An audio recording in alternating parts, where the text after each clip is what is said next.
Are you trying to choose between Fidelity Investments and M1 Finance? You're not alone. Many people wonder which platform is better for their investment needs. Today, we'll break down these two popular options. Both Fidelity Investments and M1 Finance help you invest your money. They offer tools to buy stocks, ETFs, and manage your portfolio, but they do have some key differences that might make one better for you.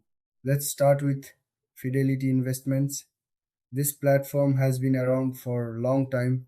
It offers a wide range of investment options. You can trade stocks, bonds, and even mutual funds. Fidelity also provides research tools and educational resources.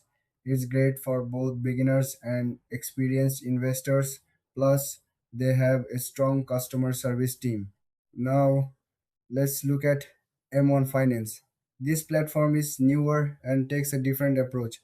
M1 Finance allows you to create a custom portfolio called a pie.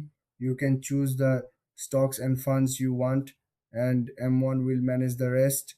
It's user friendly and perfect for hands off investors.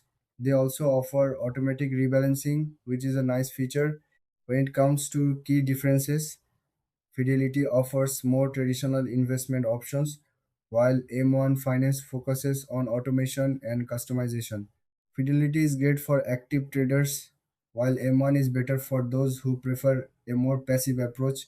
In terms of features, Fidelity has extensive research tools, while M1 Finance shines with its easy to use interface and automated investing.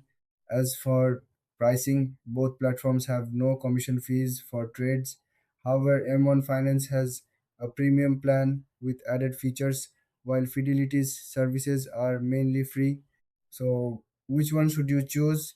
If you want a hands on experience with lots of research tools, go with Fidelity. But if you prefer a simple automated investing option, M1 Finance might be the right fit for you. If you found this comparison helpful, please like and subscribe for more. Happy investing.